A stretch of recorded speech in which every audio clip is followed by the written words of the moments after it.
Automation is following the Pareto rule, the 20/80, right? So 20% of automations save 80% of your time in practice. It created a comment that was so human. I would never write such a great comment, and it blew my mind how good it was. The moment you actually define it and you start analyzing your processes as systems, then you know what to automate.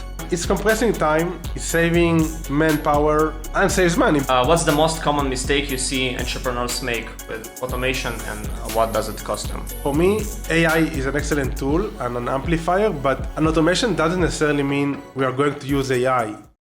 Most entrepreneurs automate wrong. They either don't automate enough or they automate the wrong things. And today we're solving this with Mr. Yaron Been. E-commerce entrepreneur, growth coach, YouTuber, founder of RawCEO, managed $30 million plus campaigns in Facebook ads, bootstrapped multiple seven-figures e-commerce stores, now building AI agents. Yaron, welcome. Thank you so much. I'm very happy to be here. Happy to have you here. Yaron, could you please start with telling us a bit more about yourself, just some tiny background? Sure, I'll try to be brief. So basically, I'm an engineer, but I've been doing marketing my whole career. I started working in a media buying agency in Tel Aviv, and I ran ads for e-commerce and gaming. And while I was doing this, although I spent like more than $1 million per month, I kind of felt that I lack an upside. So luckily, I met a friend of mine, and he told me about dropshipping, and I whipped up a new store. The one day after, I created a new store, a week store, and in the same evening we got a first sale. And this basically blew my mind because I realized that I can make money online. So my wife and I started developing this store, and while it was growing, we needed to add more automations because as much as I like people, I hate hiring people. So I wanted to automate everything. So I started creating more and more automations, and I fell in love with automations. And since then, I've been mostly automating, leveraging AI agents, and doing media buying. This is like in a nutshell. Mm-hmm. Yaron, what's the most common mistake you see entrepreneurs make with automation, and what does it cost them? Wow, this is actually an excellent question, and I hope my answer won't be too vague. I guess there are many automations, especially these days with AI emerging. There are even way more automations, and many folks do different mistakes. But in general, I believe that people don't treat automation correctly yet. And what do I mean by that? Maybe I start by giving a bit of background about something that really changed my mind or framework of doing business. It's a podcast that I heard by Naval Ravikant. For those of you who don't know, Naval Ravikant is a very famous investor, and he has a lot of followers, and he has a very interesting podcast about how to make money. And the title is cheesy, but actually the theory is excellent. And in that podcast, he mentioned the fact that eventually a business has 4 types of levers that a business can pull. First is hiring more people. The second one is using affiliates and partnerships. The third one is capital, boosting more money into the machine in order to make more. And the fourth one is automation. And he mentioned that automation is permissionless. And this clicked and made me realize, okay, with automation, I can actually pull this lever and multiply myself. And since then, when I realized this, it's completely changed how I look at automations. So this is more of like on a high level of strategy, how to look at automation, in my opinion. And in terms of which common mistakes, so I see people automating non-important stuff just because it might seem cool, investing too much in building an automation, although it's not so crucial, and probably they can just outsource it to a VA. Some people believe that automations are set and forget, which is also very, very wrong. So there are many different mistakes, but I guess these are like the top 3. Could we make a pause 1 second and really deep dive into a few of the points that you mentioned? Could we? For sure. Any specific ones that? Yeah, sure. Yeah. I have some. So first of all, you said that automation is. I'll start from the last one actually. You said that automation is it requires maintenance. That's what you mean. right? So pretty much it's not that you just set it and forget it, but you need to actually do some maintenance. So could you tell us a bit more about, let's say, the hidden costs of that, and how does it actually hurt people? So when is the actual kind of borderline of I'm gonna automate it or not because it's gonna take from me more or less maintenance? Excellent. So I think the main point here is, since people don't have the correct expectation from the automation, many people start to build an automation. They get frustrated at a certain point. Sometimes it's really at the beginning, and they say, oh, automation is not for me, or AI agents are bullshit, they're unreliable, blah, blah, blah. Or even if they bring the automation to the finish line, as it starts working, after a week or so, it breaks. And then they say again, oh, agent is bullshit, and I'm not going to automate, I'm going to hire, stuff like this, etc., etc. So this incorrect expectation regarding the maintenance that is required makes people kind of overlook automation in general, because they try, they mess around with it, they think that the AI agent is going to solve their whole business or their whole lives, which is incorrect. And then since it doesn't work, they get frustrated and they say, okay, I will explore this in 1 year or I don't know when. But they are losing a lot of the levers that they can pull just because they had misconception regarding the capabilities. Yeah, which is kind of also the same case with almost any skill, really, because when you just start something new, you typically suck in that, right? So if you start automation, it's not that you don't suck at that, you suck in it. So you need to actually do automation for quite some time until you have some good results. Otherwise, like, okay, you're on the bike and you fell off the bike. So is it the reason not to ride the bike? So is the bike not for you? Well, yeah, it's not yet, right? So AI automation is not for you yet, kind of. That's coherent? Yeah, I totally agree, and this is exactly the point. One thing, I don't know if it's 100% related, but for me, AI is an excellent tool and an amplifier, but an automation doesn't necessarily mean we are going to use AI. So actually, I'm not a big proponent of using AI in automation just yet, because of the fact that it can be very unreliable. Yeah.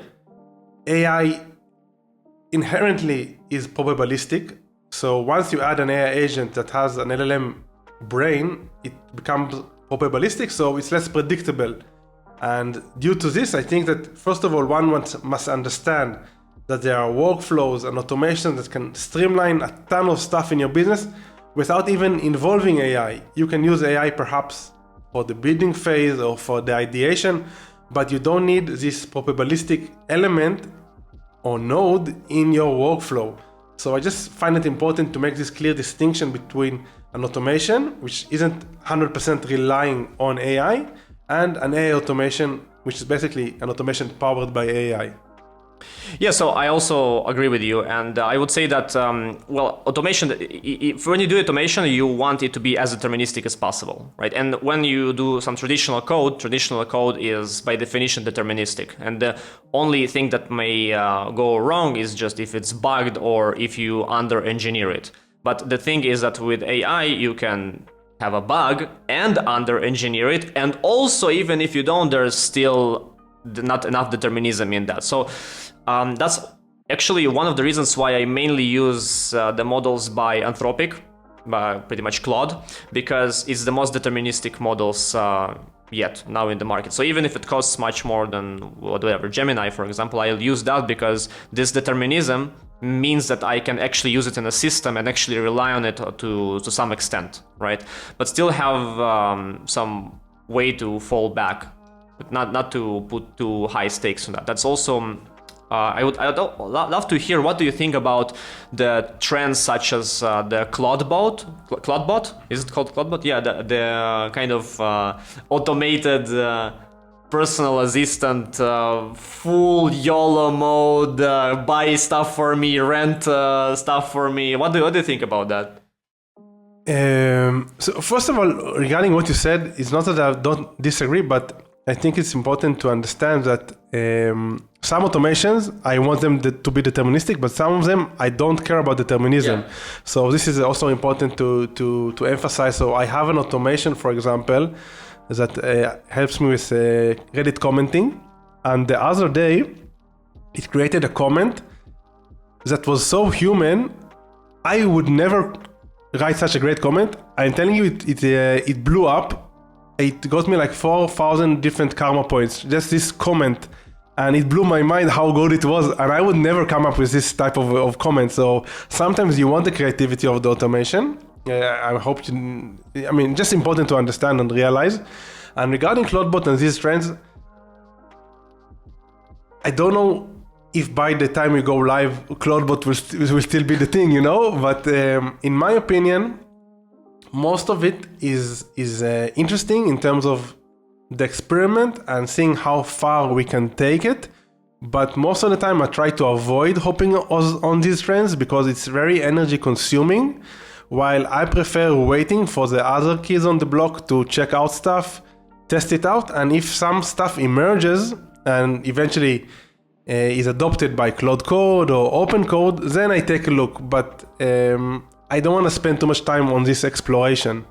Yeah, so pretty much this exploration is done by the first mover, then you're the second mover, because you come in prepared, and while people do the initial experimentation, you kind of come and take what works, but actually implement it for your own, output, for actual output, not just experimental outputs. That's so?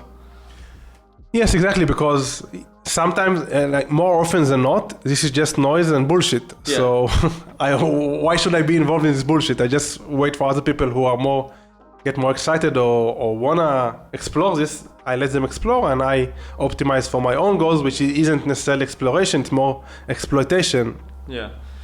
I would also argue a bit about I would like to make a distinction between determinism and creativity. Okay, so you can be creative and deterministic at the same time. So for example, I have an agent which does copywriting for me. So this video that the viewers are currently watching, just so you know, the copywriting for this video, including the tags, including the details, including the title, as well as all the shorts that we're cutting from that, and all the reposts and cross promotion, whatever, it's all done in a copywriting tool that I've made for our own purpose. And it's deterministic still, because it has deterministic prompt injection. It has deterministic expectations, okay? It has deterministic flow, but it uses creativity in a deterministic scope that I have defined for it. So let's say that the system is 95% deterministic system, and the 5% creativity is scoped into the box, the creative box, which is part of the factory. So think of it as kind of an art factory to some extent, right? So you still have the conveyor belt, you still have all the machinery, but you have perhaps unique paintings or whatever distributed on that for the logistics sense. But the logistics are still there. I mean, if you're doing art, it's not that there's no logistics and no determinism in that. You still need the bills, you still need to package it, you still need the inventory, which is deterministic. The inventory, the tools are deterministic, right? So I would say that, yeah. But I think both of us agree on that. So probably both of us use that. Yeah, for sure. And I think while you were talking, it kind of, I guess it might be a good transition to one thing that I feel that is heavily overlooked, but is probably the most important aspect of AI agents these days. And this is Evals. And I'm not talking about evals of LLMs, or how much LLM hallucinate, or fact checking, or how much the LLM is grounded, but more about evals that are use case specific. So for example, if I have a copywriting agent and I want it to be somewhat deterministic, so I can create evals, which are basically evaluations of the output, and we can define that we will keep on iterating the prompt until we get to the output that we would like to achieve. Just as an example, let's say there is a headline. We are going to define the parameters of how curiosity it is, how hyperbolic it is, and how much curiosity arousing it is, how much hyperbolic it is. And we also want to count the amount of words, because it has to be less than 10 words, for example. So we can have a gate after the output to actually measure also from a deterministic standpoint how many words, and also have an LLM as a judge actually score the output. Is it curiosity arousing? Is it hyperbolic enough? Is it too salesy? And based on this, we can inject the prompt back into the initial agent and just optimize. Yeah, okay.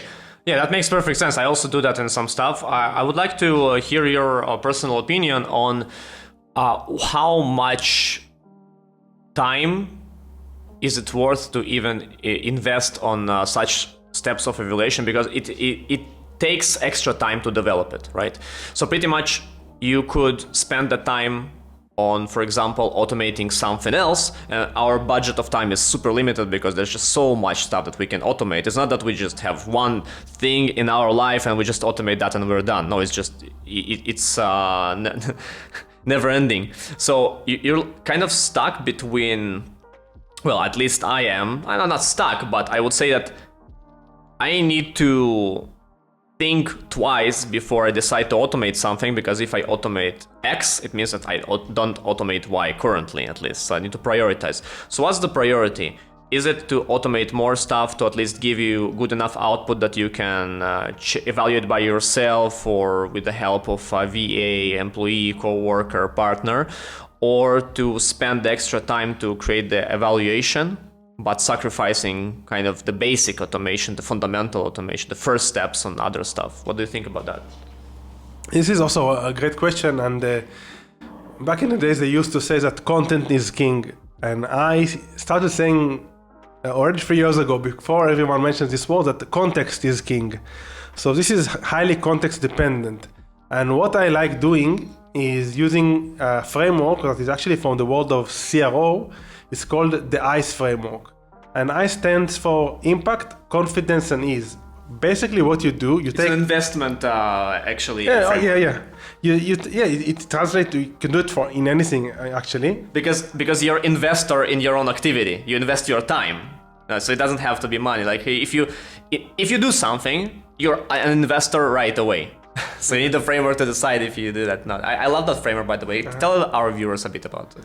Yeah, so basically, as I said, you have the impact, you have the confidence, and you have the ease. And what you do, you list all the initiatives. For example, one initiative could be writing Evals for my copywriting tool. A different initiative can be automating lead enrichment in LinkedIn. The third initiative could be writing an email to my list. And the fourth initiative could be hiring a VA to do admin stuff.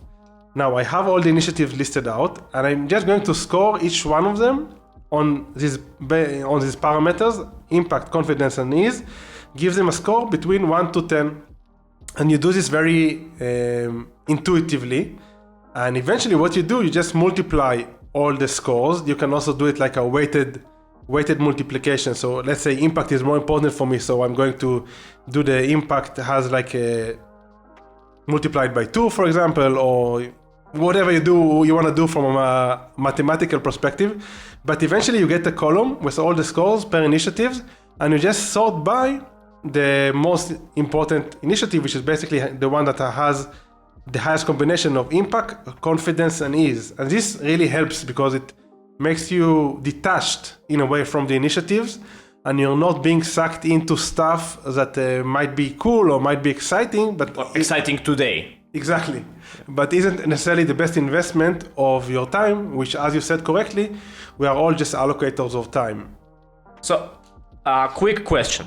Do you actually do this math, or is this math method kind of a way to start it before you do it intuitively? So do you currently still do it the math, or do you do it intuitively? What do you prefer? In an ideal world, I would do it more often. While I think that intuition in general is a very important and interesting subject, because some people view intuition as, a feminine attribute or a not rational attribute because it's disconnected from the data. I think that intuition is baking in the data and baking in, as you suggested, all these parameters, and we intuitively do stuff that makes sense. But I think it makes more sense, even for me, I'm not perfect by any means, to do this practice more often.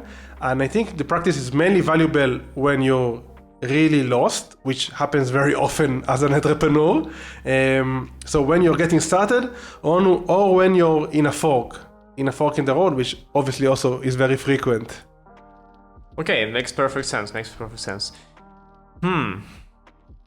Okay, that let's get to the next one then.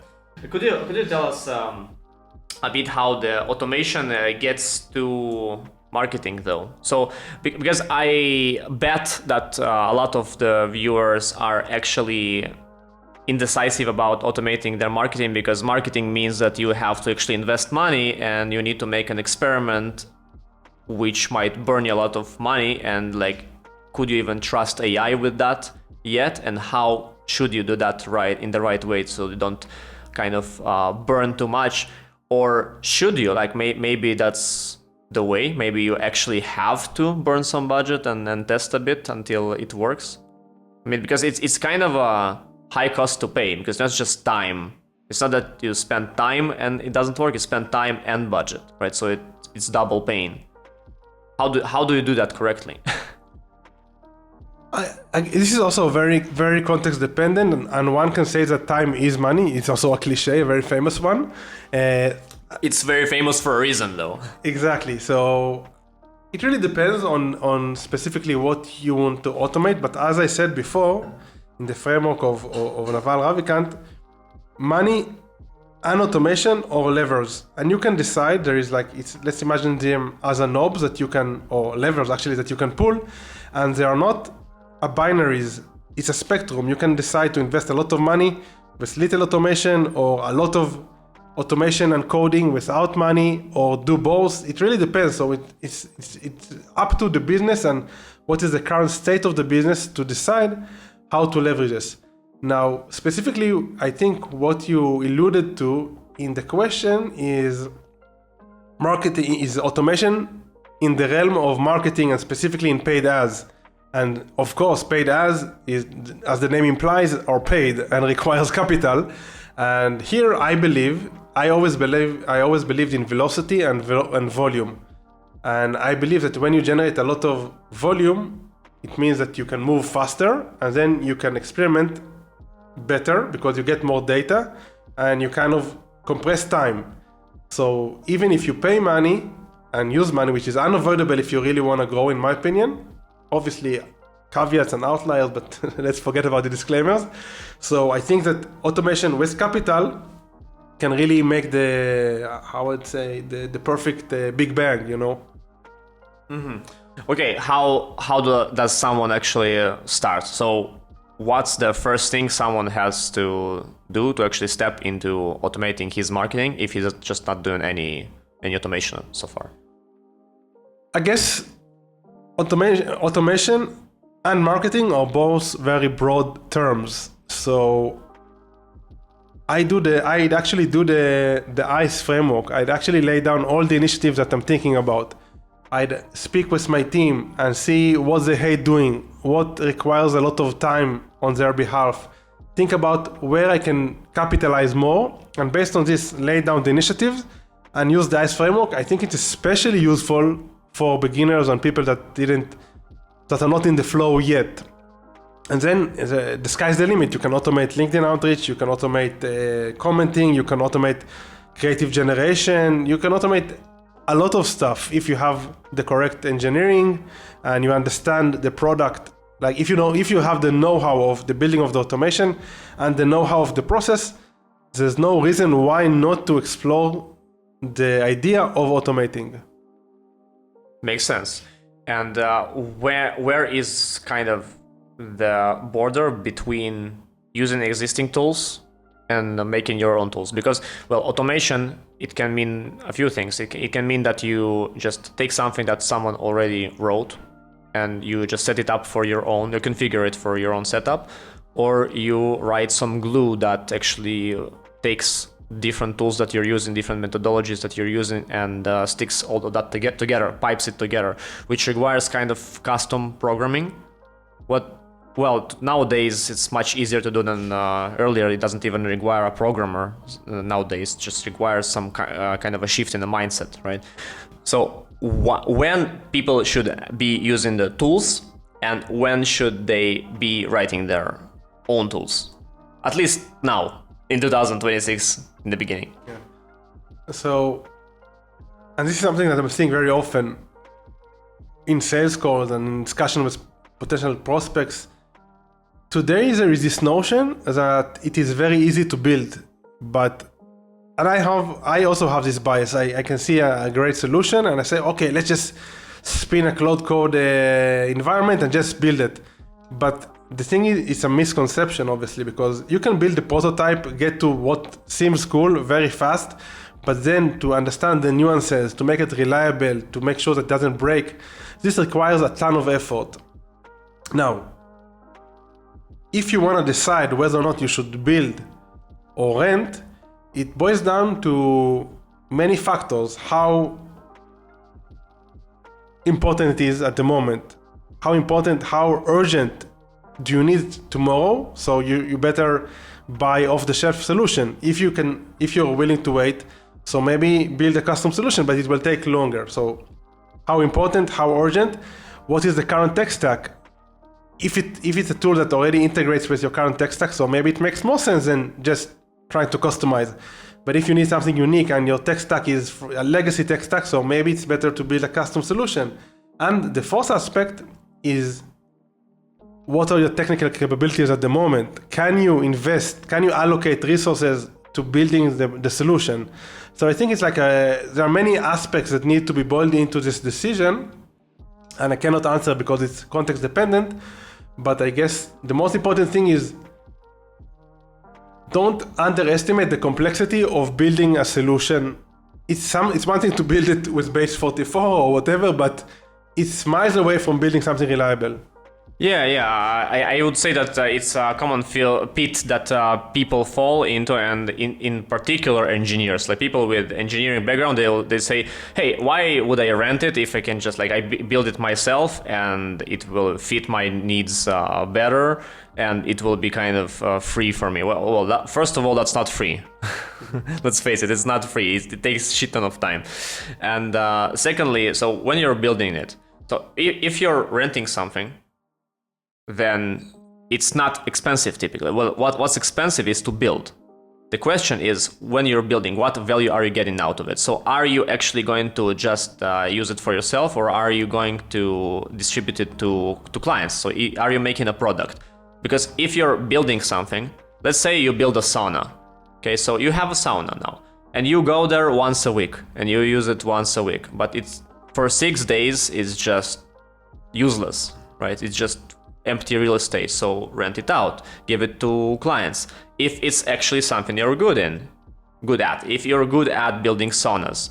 Now, if you are an expert in some field and you build a tool which will be useful for you, but you also can give to other people which will pay you for that, it means that it's a big point to justify the cost of building it. But if you're the only person that's going to use it, then most of the times it's much cheaper to rent it. And don't forget that if a tool exists today and you say that, oh, I can build a better tool, until you build that better tool and until you improve that better tool, they also improve. They also introduce new features. So if you say, I can do it better, well, can you do it better just now, or can you actually do it better for the long term and to have the maintenance and invest the time in the maintenance? Because typically the answer is no for people. Like, why did I build, for example, my tool for copywriting? Because I searched for one. And there's none that answers my specific needs. So I can use something that is, well, it has some integrated copywriting, like let's say buffer.com has and stuff like this, okay? Yeah, but it's not answering my specific needs for my pipeline, because I have an approval system, I have a pipeline of production with my team, right? We have the QA stuff, we have our brand voice, we have multiple companies for which I'm building this system as well. So it's not just for my personal brand, it's also for my startups and for my companies who are also users of that product. I'm doing that instead of Google Sheets, because typically what creators do, they use Google Sheets to maintain their their inventory, and there's no alternative to that. So I built one, and I'm actually making it in the product soon. It's not released yet. right? Because currently I'm focusing on getting my pipeline into order, but I know that I invest the time because I know that I will release it as a product sooner than later. Otherwise, I would just stick with Google Sheets, probably, or with a basic version of what I need in my specific one. So, Yaron, could you tell us a bit about the solution that you've made with ROAS Pig and what problem does it solve for people, and when should they use it, when should they not use it? Sure. So ROAS Pig is a solution that was basically, they say scratch your own itch. So similar to what you said, that you built a solution first of all for yourself, and then you say, okay, let's distribute it because I believe it could be valuable. So I worked with multiple companies, mainly in the e-commerce space, and we were spending between 10K to 200K per day. And there is a lot of need for fresh creatives. All the time you need fresh creatives, fresh assets. Yeah. Now, it's a very common practice to have a winning ad. Then all you want to do is you want to add a new hook to the ad. So existing winning ad, add new hook. So when I wanted this new generated ads, I had to wait for the creative director to approve my brief. Then I had to wait for the video editor to actually make the adjustments. And then they would have given me 2, 3, 4, 5 lousy variations. And this could take 2 weeks. And it frustrated me, to be honest. So I said, okay, how can I solve this? So I just took a Python code, which basically concatenated hooks with winning ads. So I could take 10 winning ads, 5 hooks, concatenate them, and generate 50 new variations within a click of a button within 10 minutes. I started doing this. It was amazing until I encountered the next bottleneck, because in business, you always have a bottleneck. You need to spot it. As soon as you release the bottleneck just moves. Yeah, it's funny. So many people think that the moment they solve the bottleneck, that's it. The game's done. Like, I'm a millionaire, right? But it's no such thing as solving the general problem of having a bottleneck. Like, if you bust a bottleneck, just like you said, you move to the next bottleneck, which is also kind of funny because that's an easy way to become a workaholic, because you say, I just fixed the bottleneck. And then you fix the next bottleneck. But it never stops. You can do it for 100 years and it will never stop. So, hey, go sleep, go rest. Exactly. Yeah, so afterwards I realized, okay, I have 50 assets, but I'm not willing to upload them one by one to Meta. So I automated also the uploading. And then I said, okay, but I need more creative hooks. So let's add AI layer. And eventually this product evolved, and now it's a full suite of solution for performance marketers that consists of asset management platform, asset generation, uploading, analysis, auto generation of variations. So it's the whole suite of solutions that I would love to have like 7 years ago. And now I'm just offering this to creative team or performance teams in the direct-to-consumer space, gaming, search arbitrage, more or less all the type of personas. When you're spending big budgets on Meta, you always need a lot of volume and you want to increase the velocity, especially now with the new Andromeda update, which is basically an update by Meta that Meta basically tells the advertisers, feed us with as much assets as possible and let us handle the heavy lifting. So yeah, this is it like in a nutshell.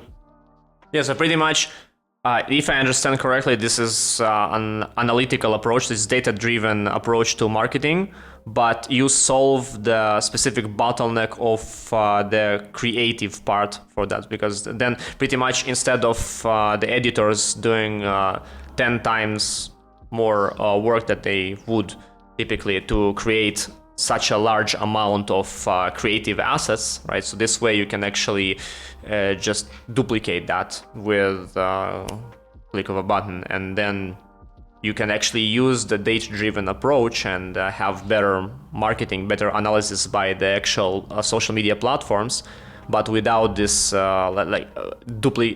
without doubling the expenses of time and budget on actually editing. So you're saving people money, typically, pretty much, because, well, they don't need to make so much editing anymore, and they don't need to think about it so much because it just solve it for them, because they know how it works, all that stuff. So I completely remove the bottleneck. This is a certain instance. No, I'm just kidding. I'm just kidding. No, so it's almost correct. The thing is, it's not only for video editors. It's actually not for video editors. Oh. In my belief is, I think performance teams are going to become smaller and smaller.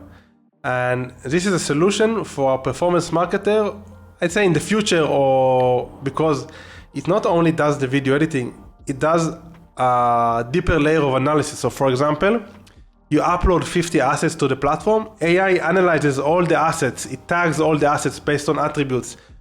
What was the hook? What was the call to action? Which type of creators did we use? Was it story-based, founder-led based, UGC, unboxing, blah, blah, blah. Then once we send it to Meta and we get the data back from Meta, we can also analyze everything in a finer layer of granularity, because we can start seeing patterns from small tags. So I can see suddenly that the blonde UGC, the blonde UGC creator is performing better across the board no matter what. So let's double down on this, for example. Or I can start noticing patterns that you wouldn't have noticed on your own, because who's going to analyze 50 videos now? And 50 videos just, a tiny number. These advertisers, as I told you, they spend a ton of money on a daily basis, so they need to upload hundreds of creatives per day. So it's compressing time, it's saving manpower, and saves money, but obviously I'm biased. I think the solution is excellent, but obviously I'm biased, so I don't want to sell it too much, Yeah, it makes sense. But what I wanted to ask you is, if there was such a tool as yours before you started developing it, would you develop your own solution, or would you use the existing solution? You, specifically you, because you have this experience, you have the expertise. So you are in a unique position because, okay, I am not an expert in that. So for me, it makes perfect sense to just use an existing tool for that. I will not build one myself. I can build another tool in something that I'm an expert in. So it's not that there's a lack of ideas or something, right? But for you, since this is your expertise, would you decide to build such a tool and get to become a competitor to an existing tool, or would just use the competitor? First of all, obviously there are competitors in the space, but I believe that my solution is better, just because most of the competitors, they try to handle one element of what I have, and in my strategy is going to be a full suite of solution. Yeah. But some people prefer the competitor, that's fine. But I guess to your question, it's more of a strategic question regarding what are my goals as a founder and entrepreneur, and based on this, I need to decide whether or not to build or buy. So for example, I have a goal in mind of how much money I would like to make and the type of lifestyle that I want. Then I reverse engineered what do I need to do in order to achieve this goal. So if my goal was to do media buying for multiple companies, charging between 10K to 30K per month from each client, I probably wouldn't have built this. But since my goal is to build an asset and exit, I was called to build this because this is the path, this is my strategy, what I think will move me closer to my current goals. So it's not a question of whether or not building or buying is better, which I know isn't what you asked, but it's more of a question of a strategical perspective of how to allocate your resources. And specifically for my instance, I think it's better I thought it was better to build, and I hope that I won't be wrong. Yeah, no, that makes perfect sense. It actually does answer the question, because this is a decision matrix in the end, and you do your decision. So you build this tool because you saw that there's a gap in the market and that you can solve, and you can bring value to people. You don't just want to kind of start competing with someone existing just for the sake of competing, obviously. So you need it for yourself. Pretty much you use that tool yourself, and at the same time, you also see gap, and are you a competitor to them really if you're providing a solution to a gap that they are not providing? So, well, indirectly you are, but your solution solves something for people that are not satisfied with that competitor. That's how competition works in general, right? So that's completely sufficient. And I ask you a different one now. So if we get a bit out of marketing and just in general into automation, what is the type of automations that you would advise people not to do? So maybe some common mistakes that people do fall into. They start automating something that they probably shouldn't be spending time on. If we, of course, delve a bit out of the ICE framework, right? So besides the decision matrix, so maybe some common patterns so that the viewers could quickly associate with their activity and see what they might just be wasting time on. Okay, initially before you said let's not use the ICE, so I was very happy because I said okay, we already covered the principle of ICE, which is I was happy because I felt that we already provided value, because basically the principle of ICE that we discussed before is basically somewhat the solution. But then you pivoted, which is fine, and I think that I will slightly adjust the question, and I would say what I believe people should avoid or double think before they go to automating. So the first thing is, if there is a big layer of reputational risk, rethink automation, because at the end of the day, when I build an automation, I try to think about all the risks involved. And one of the things that I consider very important is reputation. Yeah. So if there is an aspect of reputational risk, you should rethink the automation. The next thing is, if the automation moves in a space that can either move very fast or is very flaky. So for example, I used to build a lot of browser automations. I love doing this because it could really be like, maybe step back. I make a distinction between an offensive automation and a defensive automation. A defensive automation is, let's say, more like Zapier style make, in which you kind of streamline processes in order to increase efficiency. An offensive automation is more revenue generating, stuff that you go and actively do stuff. So I loved building offensive automations, and I specifically invested a lot in browser automation. So going to Meta or LinkedIn or Instagram, finding prospects, automating commenting, automating engagement, automating the DM, stuff like this. Now the thing is, with this specific type of automation, browser automation, they are very, very unreliable because browser automations break all the time. Yeah. So this is a risk of just a ton of maintenance. So just to keep things short, I think the most important thing is looking for the risks, avoiding reputational risk basically at all cost, and then making sure that you're not building on quicksand, which basically is stuff that isn't reliable or moves fast, and then your efforts might be redundant in 2 days' time, and then it's basically a waste of time. Yeah, and in general, I think that what's so problematic about stuff like reputation is that it's so hard to build, but it's so easy to lose.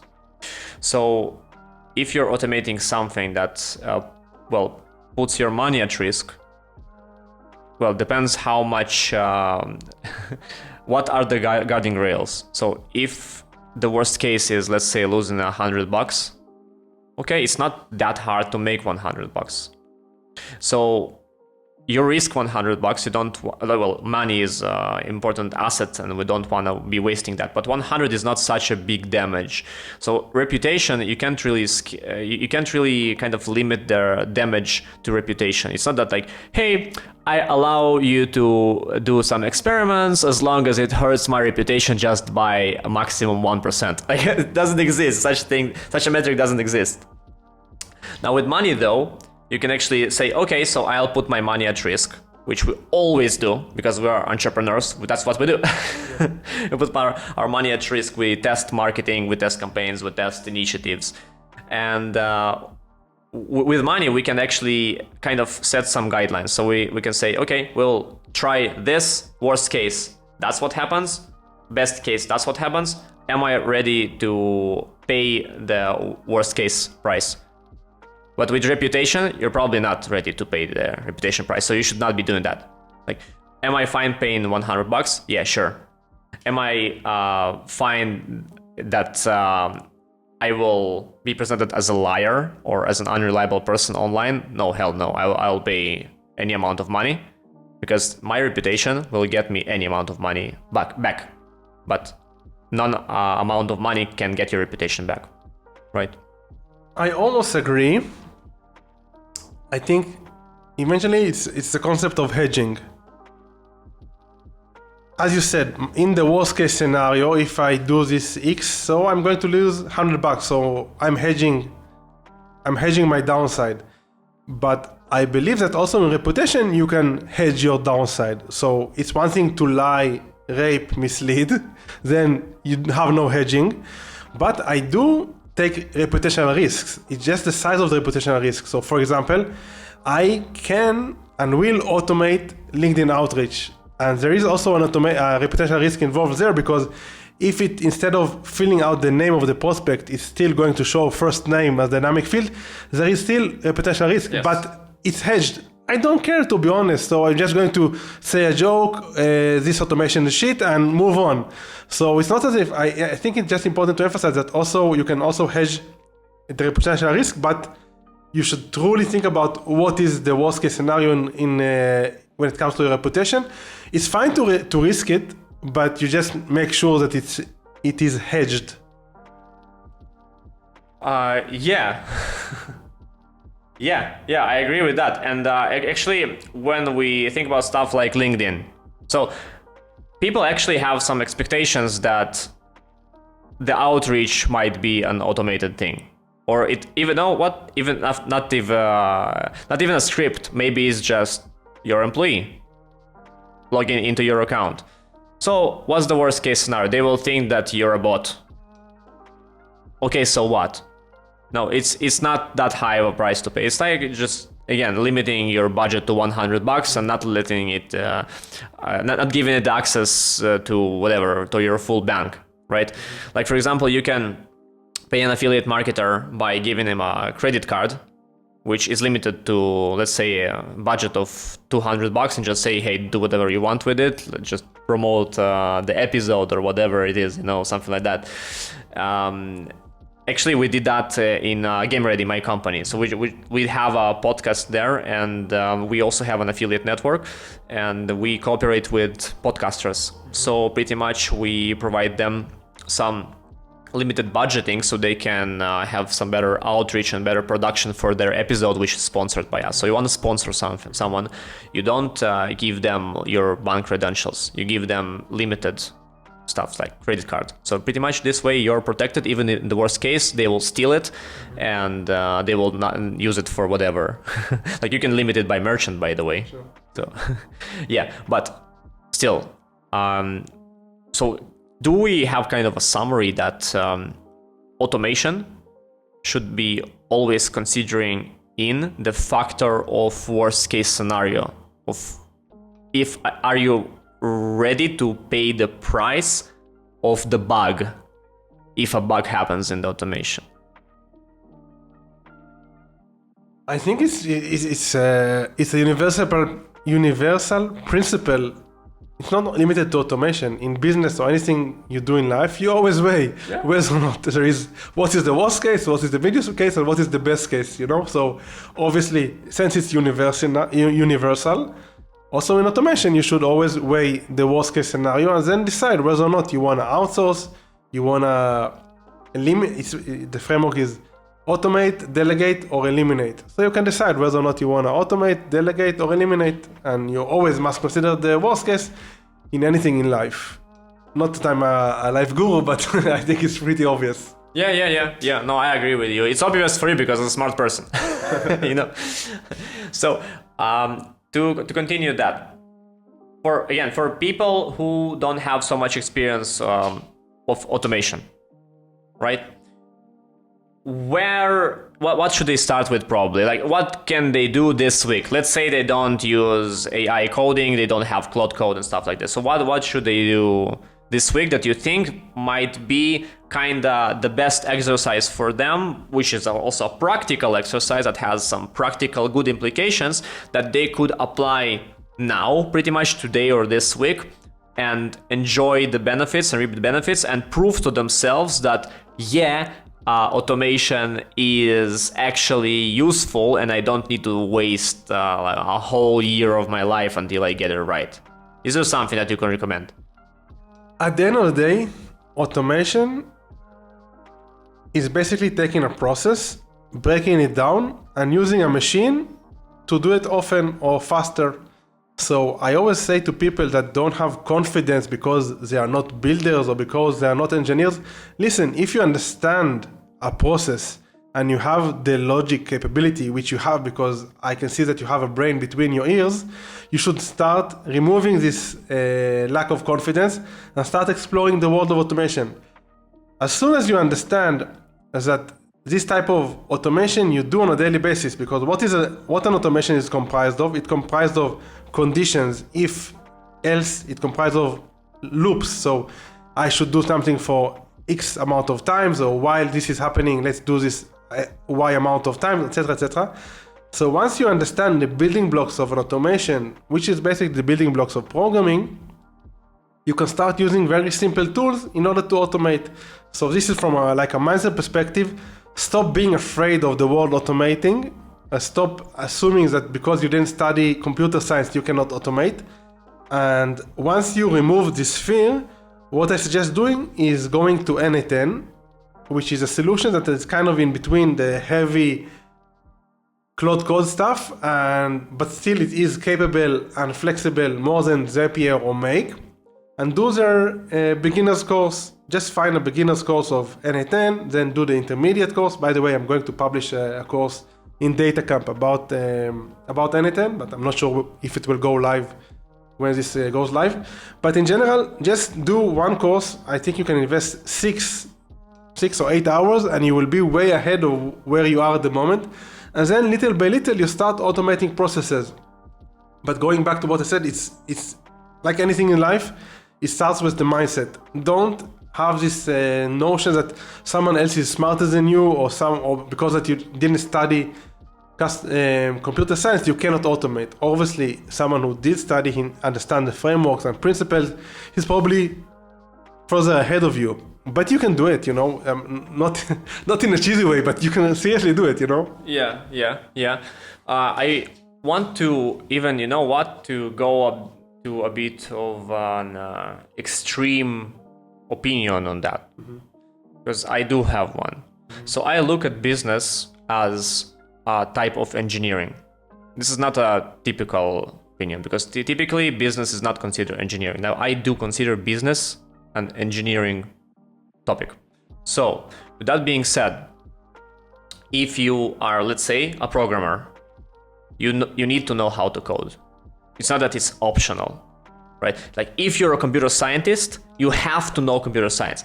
If you're doing business, you need to know how to do business. It's not optional. It's part of your role. Now, from my perspective, since business is engineering form, it means that you must be an engineer to some extent if you want your business to actually be streamlined, automated, independent of you, to be actually a business, because business is a system and the system is an engineerable thing by definition. So automation, this is a sub-discipline of engineering. Now, something that people are often missing is that they don't know what to automate. So they don't know how to automate because they don't know what to automate, and they don't know what to automate because they don't know their processes in their system, because they're not looking at their business as a system. But the moment you actually say, okay, I want to get rid of waste in my business, right? I love lean manufacturing ideology. Not everyone knows it, so I will not use it heavily here, but in every system there is waste. In business engineering there is waste. Sorry, in business. And you want to eliminate this waste. So if you repeat processes, and those are, repeatable, deterministic, predictable, you need to automate that sooner or later, right? So you eliminate waste by introducing automation. Automation is a cleanup process, but a long-term cleanup process, not a one-time solution. So if we look at this from this perspective, it means that to clean up your business, to streamline your business, you need to first of all map how your business is defined. You need to have a map of your systems.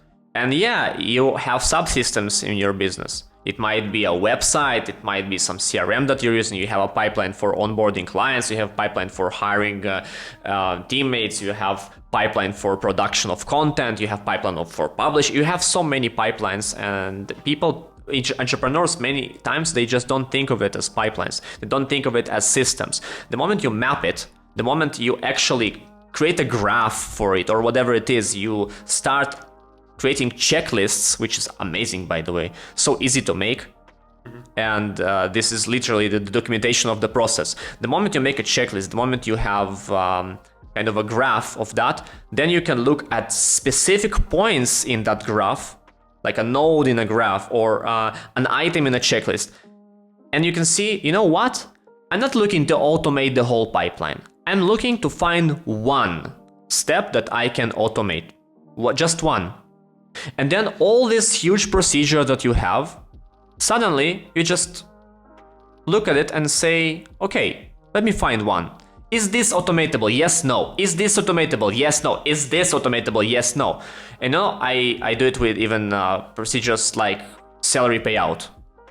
So I cannot automate paying out salaries, but I can automate so many steps out of that. And to find it, I actually, for myself, from the Google Sheet in which I have this procedure, I actually introduced for myself a column in which I track status of automation of each step per step. So there I can actually, I have values such as non-automatable, not yet automated, or automated or delegated.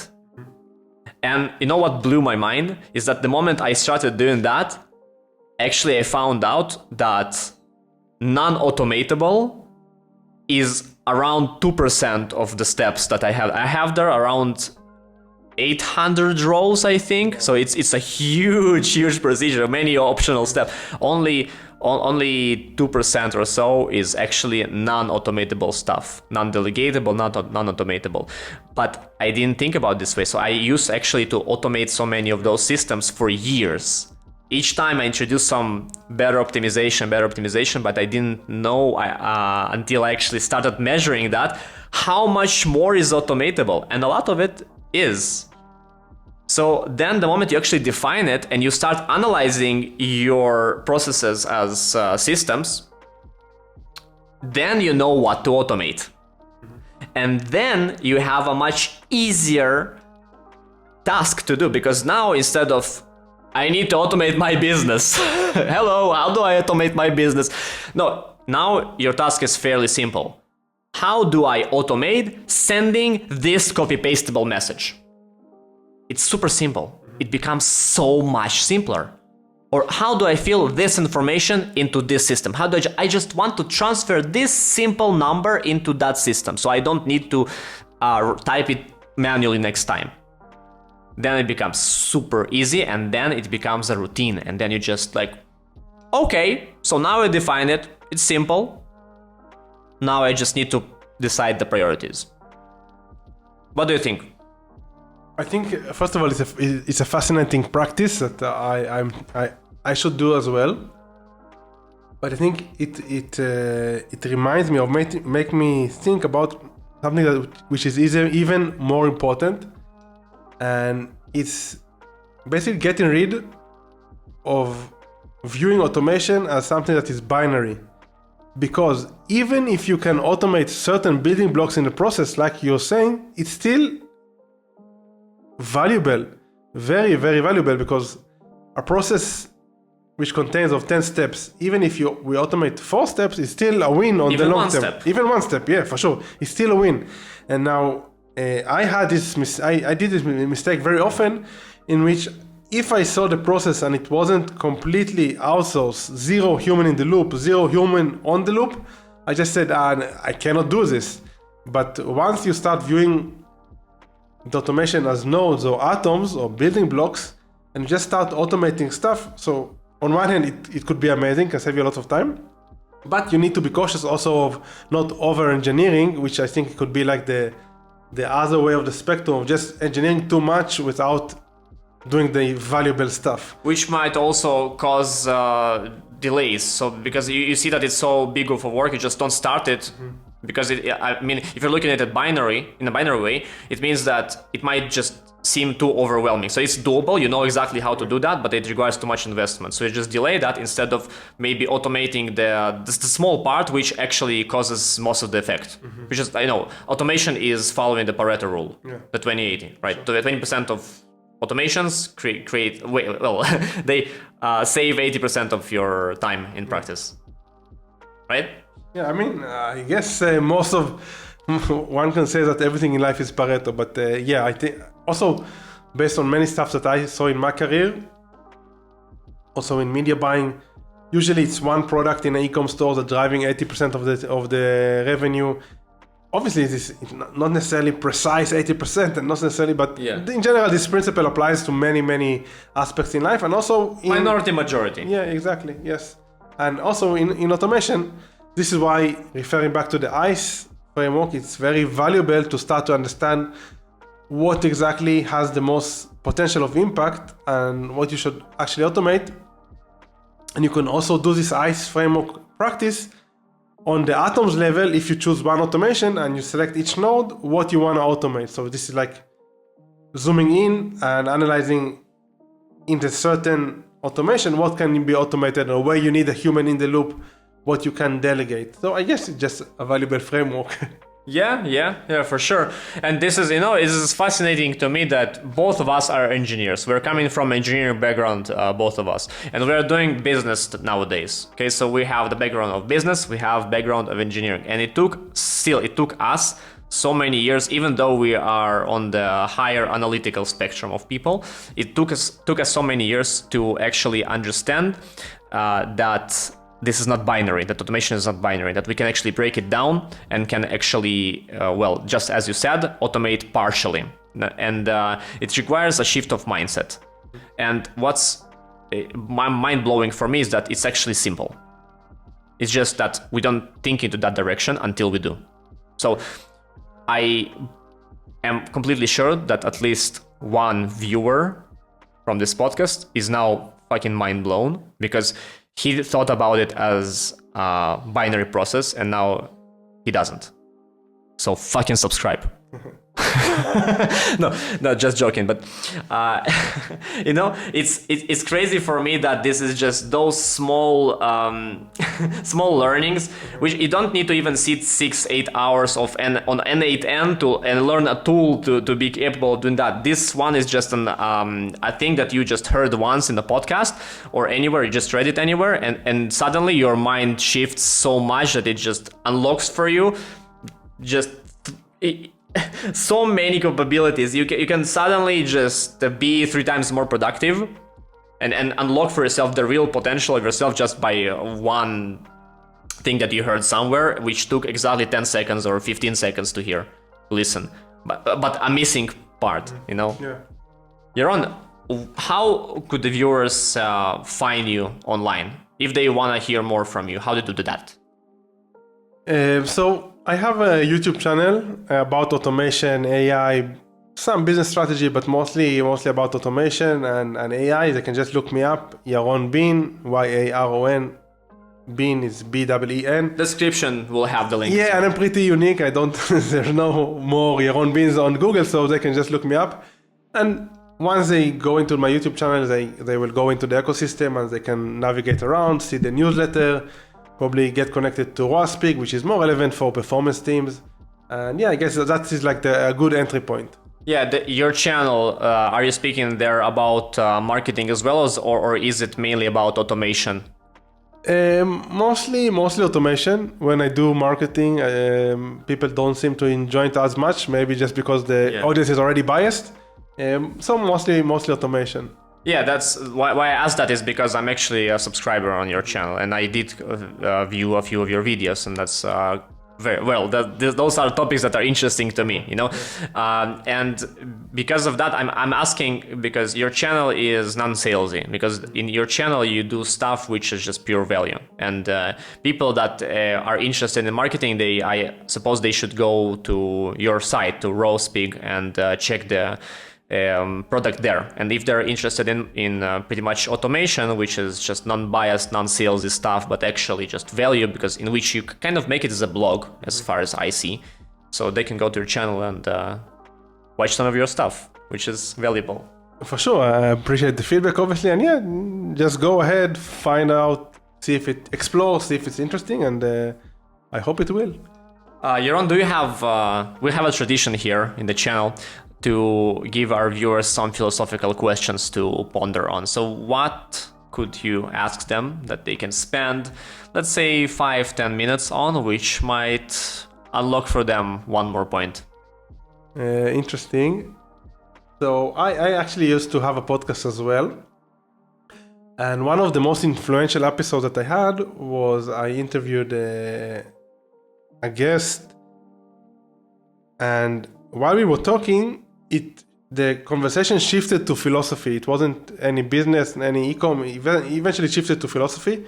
And I think it makes sense because at the end of the day, everything is mindset. Mindset is the foundation. But what he said over there was a profound question, in my opinion. And he asked, are you operating from fear or from love? And it blew my mind, and I still use it till today. Like sometimes I do stuff and then I try to pause and fear or love. Or yesterday I had a discussion with my wife and I asked her, are you operating from fear or out of love? I think it's just a great question to try to figure out what is moving you. I'm not saying that operating from fear is necessarily bad, but it's good to understand whether or not what makes you tick and in specific conditions. And based on this, you can probably improve your performance. I hear a note of context engineering in the way you spoke about it. Of course. Thank you very much, man. Thank you. Glad having you here. Thank you, the watchers. Make sure to leave a thumbs up and all that stuff. The description will have some links for you. Yeah, have a good day. Bye-bye. I would go back and tell my younger self, hey, you need to sleep more and make time for exercise. Currently, I'm feeling so good. I'm feeling so productive. I'm feeling so smart. A few years from now, I could say, what the hell have I been doing then in 2026?